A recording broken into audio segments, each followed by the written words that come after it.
Ask the streets. Ask the streets. Ask the streets. I like that one.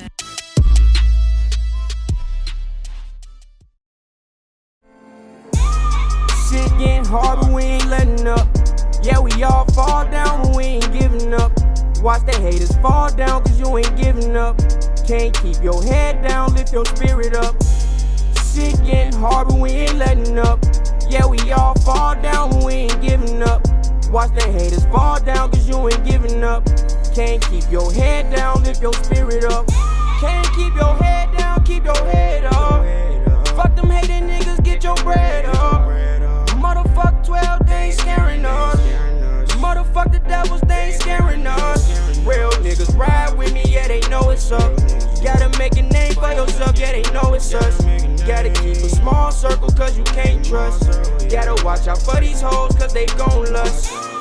Only real niggas, they gon' understand. Real OGs always got a plan. Showing young niggas how to be a man. Make my mama proud, cause that's my best friend. Alright, what's good, family? We in the building. I got the General Taji. I call him the General, right? Not gratitude. Not to be like, you know what I mean, opposing nobody who on YouTube calling themselves the General, but I seen my brother in action leading the troops, man. So that's why I call him that. But what's good, brother? I'm good, King. How you feeling, bro? We all good. You know, it's all good. Man, let's get right into it, man. I want to talk about the organization. No doubt, man. New Era Chicago. Well, for sure, let me turn this down real quick, King. Okay. You know, New Era Chicago is an unapologetically pro-black, action-based community organization. And what all that means is, man, we're very active in the community as far as getting everybody involved and doing something about what's happening to us out here, man, because we didn't get into this position by ourselves, and we're not going to get out of it by ourselves. So what our organization want to do is galvanize the people, get their mindset to a place where they're willing to get out and do something for themselves, you know. And unfortunately with our people, you know, we've had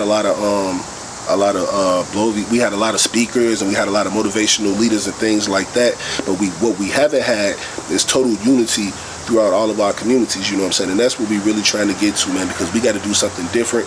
That's why this thing is called New Era Chicago, because we can't keep doing the same thing and expecting different results, you know? So our organization is all about not just talking about that change, but demonstrating it. We got a lot of different programs that we run, and they all are designed to get the community, like I say, in that mind state of getting up and doing something for ourselves. Okay, so you ain't saying like you don't hold no religious banners or nothing like that.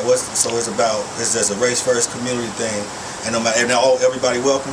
No doubt, man. So what, you know, if we had some type of ideology that would be attached to us, it'd be Garveyism. You know what I'm saying? We Garveyites, man. We believe in a Pan-Africanist type movement. You know, we all should be pulling for each other because we all come from the same struggle. You know, we all come from the same greatness, and we all come from the same lineage and background and things like that. So we're not in a position as a people to be as divisive as to say I don't want to fuck with him and I don't want to fuck with her.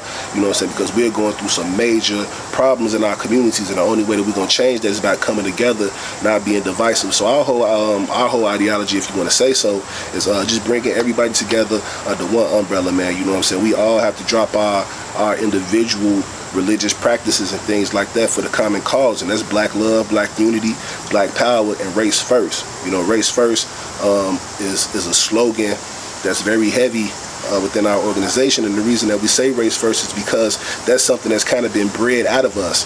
It's been conditioned out of us to have pride about ourselves and have pride in taking care of one another and things like that. So unfortunately, you know, that's one of the things that we have to really emphasize when we out here doing that work, is the whole race first part. And on the flip side of that, it's controversial to our own people. You know what I'm saying? That's one of the things that really get people to stand back and not be a part of what we're doing, because they get scared off by that race first thing, man. And our people have to understand that race first isn't racism.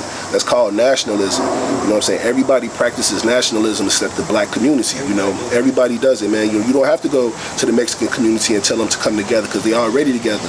You don't have to go. They ain't gotta say race first. They ain't gotta say race because they already know what time it is. You know what I'm saying? They know what time it is. So that's where we have to get as a people before we can start going out trying to build with other ethnicities and other organizations and things like that. We got to get our shit together.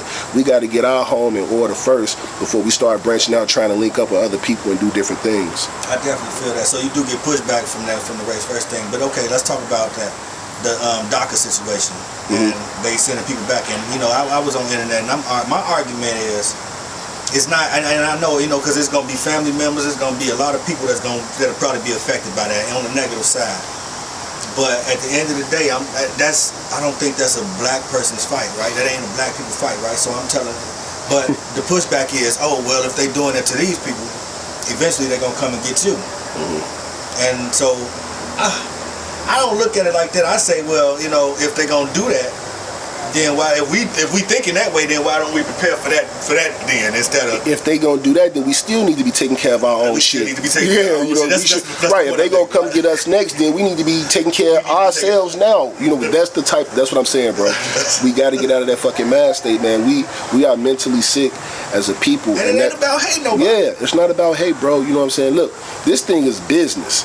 You know what I'm saying? It's not personal, you know what I'm saying? The survival of your race is a business, you know what I'm saying? And we have to get in the business of being proactive about that, man, as a whole. You know, we got to stop practicing destructive shit amongst ourselves, you know, because if we do that, then we could stop allowing those outside influences to come in and do it as well, because they're the ones that come in and take advantage of all that shit. We don't take advantage of the dysfunction of the black community. The Arabs do, you know what I'm saying? The Indians do, the Koreans do, the white folk, the white police officers that's coming over there getting all these easy ass arrests on these trumped up charges, getting promotions, overtime.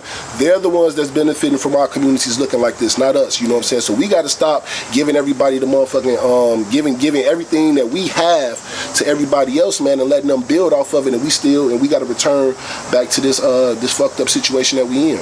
Now, when you talk about the communities, I've been on a couple walks, but I ain't been on the Friday night when y'all do the streets is watching.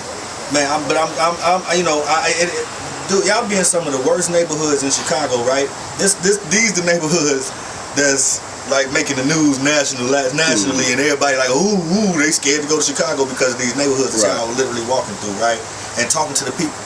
And what I noticed is, everybody showing out love. They love it. They love to see y'all come through. How that make you feel though when you see that, bro? And what that mean though, bro? I'm gonna tell you like this. We've been doing this for about 1.5 years now, and from the very first event, we did it out in Austin. You know what I'm saying? We was out west with it the first time we got started. It was nothing. The first half block we walked, a lady came out her house crying and gave us waters. You know what I'm saying? That was confirmation right there, bro. We didn't go a half a block before we started getting love. You know what I'm saying? And from that point on, it's always been love. You know what I'm saying? We do go to the roughest communities in the city because that's why people need the most help at. You know, we don't venture downtown and up north and you know, to these, you know, we don't go that route. You know, and I'm not saying anything against anybody that think that's the way that they want to go. You go ahead and do that, but we're gonna be down here with our people in the trenches trying to get their mindsets to where it needs to be, man. You know. And it's just important to reinforce that, you know. So we have to start reinforcing that we can't get into a situation where we're not understanding what's happening to us out here, bro. We have to start, and it's on us, you know what I'm saying. And that's why it's so important for brothers like you and other black media outlets for us to support you all, man, because you all are the ones that's putting the truth out there about what's really happening out here in the streets. You know what I'm saying. A lot of people, they wouldn't understand how positive and how much love we get when we go out and do these programs. I don't care where we go. You know what I'm saying? We only in the slums. That's the only place that we go. It's always love. But you know why though? Because these are loving communities. Right. These are loving. Yeah, these are loving communities. Yeah, bro. That means that we being tricked. You know what I'm saying? We being tricked. We let motherfuckers tell us about ourselves, and we the ones that's living in these neighborhoods. Now, don't get me wrong. It's crime and shit like that happening because that's the situation that we've been placed in through social engineering and things like that. But look.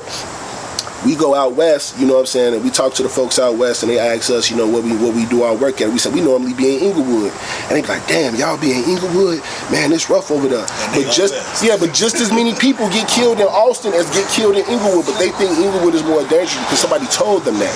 You know what I'm saying? So we got to stop letting motherfuckers tell us about us. We know black people better than any other race because we are black.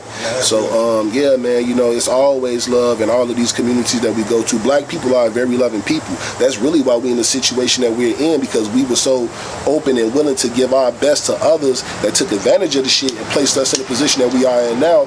And that's why we allow all these other business owners and things like that to come into the community so willingly, and we give everybody a pass. You know what I'm saying? We can't go to the Korean community and open up a store or something like that. They're not gonna support us. They're gonna give us pushback. They're gonna find all type of sanctions and things like that to get us out of the neighborhood. But we allow them to come into our neighborhoods and operate their businesses in any manner that they want. We don't say nothing. You know what I'm saying? We get subpar customer service and products. You know what I'm saying? And what do? You know what I'm saying? We don't say shit, man. We just take it. We got to stop just settling for shit. You know what I'm saying? That's what we are as a race, man. We have to stop settling. We got to start wanting the best because we are the best.